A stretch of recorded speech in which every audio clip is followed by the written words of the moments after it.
इस धरती पर मौजूद हर इंसान ने कभी न कभी अपने जीवन में किसी न किसी गलत कर्म को अंजाम दिया है। और हम में से बहुत सारे लोग हैं जो इस चीज़ को रियलाइज़ करते हैं और पश्चाताप करते हैं। उन्हें इस बात का दुख है कि ये गलत कार्य हमारे हाथों से हो गया। लेकिन इस पृथ्वी के कुछ नियम हैं, वक्त पीछे नहीं जा सकता। अगर आपने किसी के धन हड़पा है, किसी को चोट पहुंचाई है, इमोशनल चोट पहुंचाई है, अब वो इस दुनिया से अगर चला गया है तो आपके पास कोई ज़रिया नहीं है, वक्त पीछे नहीं घूम सकता और वो व्यक्ति फिर से आपके जीवन में आ जाए और आप अपने किए गलत कर्म का पश्चाताप कर लें, ऐसा हो नहीं सकता। इसी सिलसिले में आज मैं आप सभी के साथ जयंत जी का एक इसी तरह का केस शेयर करने जा रही हूँ। जयंत जी लगभग 72 वर्ष के हैं, अपने उम्र की आखिरी दहलीज पर हैं। जयंत जी कहते हैं कि मैंने अपने ये जो मेरा 72 वर्ष का एक पूरा मेरा जीवन रहा, इसमें मैंने बहुत सारे छोटे और बड़े गलत कर्मों को अंजाम दिया है। जयंत जी बताते हैं कि जब वो युवा हुआ करते थे 22-23 वर्ष के, उस समय उनकी अपने ही पड़ोस में रहने वाली एक लड़की के साथ प्रेम संबंध थे। लेकिन ये प्रेम संबंध हकीकत में उस लड़की की तरफ से ही था, इनकी तरफ से नहीं था। इनकी तरफ से तो वो एक तरह से आकर्षण था, वासना का संबंध था, लेकिन वो लड़की सचमुच इनसे प्रेम करती थी। इसके चलते वो लड़की गर्भवती भी हो गई। लेकिन क्योंकि जयंत जी की कभी ऐसी मंशा थी ही नहीं कि वो इस संबंध को शादी में कन्वर्ट करेंगे, तो उन्होंने झूठ सच बोलकर कि अभी नहीं, आने वाले वक्त में शादी करेंगे, अभी कैरियर सेटल करना है, ये सब करके उस लड़की का अबॉर्शन करवा दिया। और इसके बाद फिर परिवार के प्रेशर में आकर उस लड़की ने किसी दूसरी जगह विवाह भी कर लिया। लेकिन ये उस लड़की के लिए बहुत गहरी एक इमोशनल पीड़ा थी, क्योंकि चाहे जयंत जी की तरफ से प्रेम ना हो, उसकी तरफ से तो सच्चा प्रेम था ही। इसी तरह से वो बताते हैं कि उनका एक मित्र भी था। अब उनके उस मित्र की भी मृत्यु हो चुकी है। वो कहते हैं कि एक वक्त में जब उन्हें धन की आवश्यकता थी, तब उस समय के मुताबिक काफ़ी बड़ा अमाउंट उनके मित्र ने उन्हें दिया था। वो एक तरह से उसकी कुल जमा पूंजी थी, जो उसने एक दोस्ती के नाते जयंत जी को दी थी।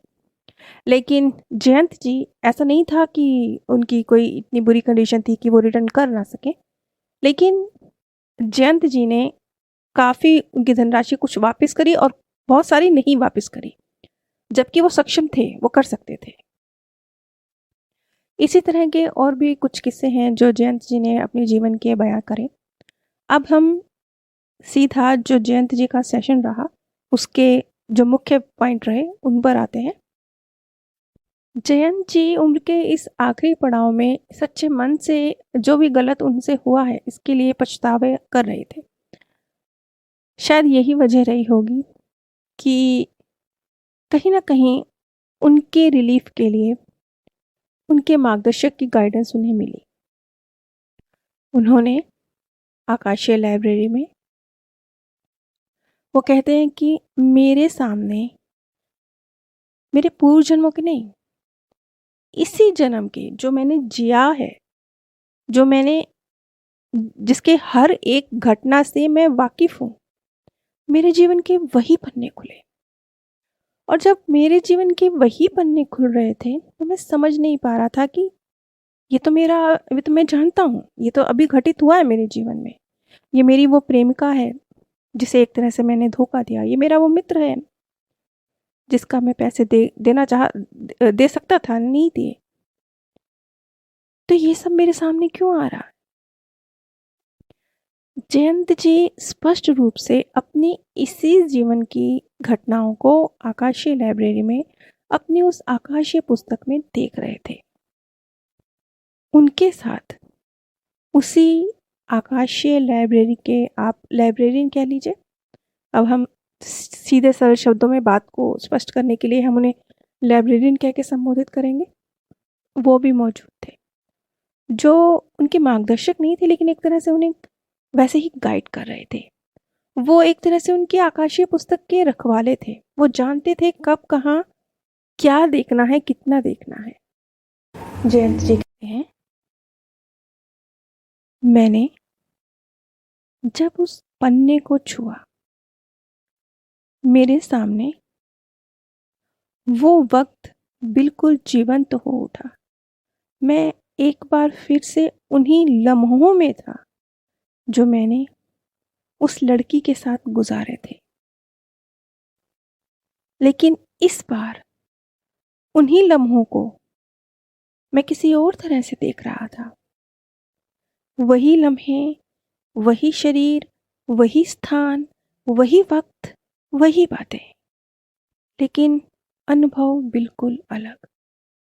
क्योंकि अब मैं जो कुछ भी उस लड़की के मन में चल रहा था, मेरे कारण जिस भी भावनाओं से वो सफ़र कर रही थी, मैं बिल्कुल क्लियर, एकदम स्पष्ट देख सकता था, महसूस कर सकता था, सुन सकता था।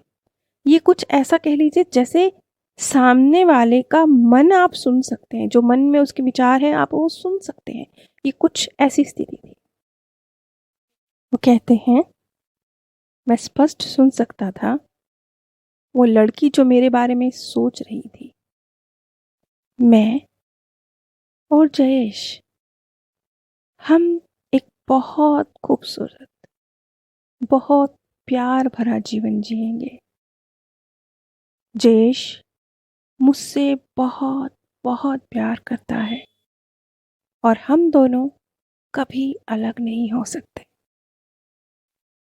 मेरे लिए जयेश के बिना जीवन की कल्पना ऐसे है जैसे माँ के बिना बच्चे का जीवन।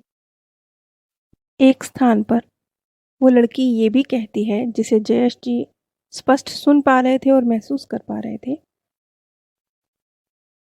अगर जयेश आज नहीं भी कमाता तो भी मैं इसके साथ खुश रह सकती हूँ। हम प्यार के भरोसे जी सकते हैं। अगर ये नहीं तो मैं कमा लूंगी, हम कुछ तो मिलके कर ही लेंगे। जयेश जी स्पष्ट महसूस कर सकते थे, सुन सकते थे कि वो लड़की इनसे सचमुच कितना प्रेम करती थी। यहाँ तक कि जब वो प्रेग्नेंट हो गई और महेश जयंत जी ने इनका अबार्शन कराने की बात कही, ये उस लड़की के लिए बहुत बड़ा सदमा था, क्योंकि उसने जिसके साथ जीवन गुजारने की कल्पना करी है तो वो उसके बच्चे के साथ रहना चाहती थी। वो नहीं चाहती थी कि अबार्शन हो, वो चाहती थी कि शादी हो जाए और वो ये बच्चा पैदा हो। लेकिन बातों में लेकर जयंत जी ने उसका अबार्शन करवाया और वो पीड़ा भी वो महसूस कर सकते थे। जो दर्द वो लड़की महसूस कर रही थी, वो बच्चे को खोने का दर्द तो था ही, लेकिन इसके साथ साथ उसे कहीं ना कहीं ये भी फील हो रहा था कि क्या मुझे धोखा दिया जा रहा है? क्या जयेश इस शादी को, इस प्यार को शादी में कन्वर्ट नहीं करना चाहता है? क्या रीज़न है इस अबार्शन का? इसके बाद जो उनके मित्र ने, जिनको उन्होंने धन जो दे सकते थे तब भी नहीं दिया, उसको वो स्पष्ट सुन सकते थे कि जो फीलिंग्स उस वक्त उसके मन में आई जब उससे धोखा दिया गया। क्या दोस्ती ऐसी होती है? क्या दोस्त ऐसा होता है? क्या जयेश के पास सचमुच पैसा नहीं है? क्या मैं उससे पैसा मांगकर उसे तकलीफ दे रहा हूं? कहीं वो सचमुच मजबूर तो नहीं? कहीं मैं गलत तो नहीं कर रहा? ये उनके मित्र के शब्द थे। वो जब जयेश से पैसे भी मांगते थे ना, तब भी उनके मन में ये रहता था कि कहीं सचमुच जयेश दे नहीं सकता और मैं उसे परेशान कर रहा हूँ उससे पैसे मांग के। इस भावना के साथ मांगते थे। अब आप देखिए वो कितनी सच्ची मित्रता रही होगी कि मित्र अपने ही पैसे मांग रहा है, अपने ही, लेकिन फिर भी कैसे मांग रहा है कि कहीं उसे तकलीफ ना हो जाए, ये सोच के मांग रहा है। ये बहुत बड़ी एक ग्लानि कह लीजिए, दर्द कह लीजिए, एक मतलब उनके पछतावे को मल्टीपल करने जैसा था कि वो देख पा रहे थे कि जिसको मैंने पैसे होते हुए नहीं दिए, वो व्यक्ति मुझसे मांगते हुए भी ये सोच रहा था कि कहीं मैं मांग के इसे परेशान तो नहीं कर रहा, कहीं सचमुच ये मजबूर तो नहीं। इस सब पीड़ा को जब उन्होंने उनके मन की भावनाओं, उनके अंदर क्या चल रहा है, उनकी भावनाओं के थ्रू समझा, तो ये पीड़ा को एक तरह से मल्टीपल करने जैसा था, बढ़ाने जैसा था।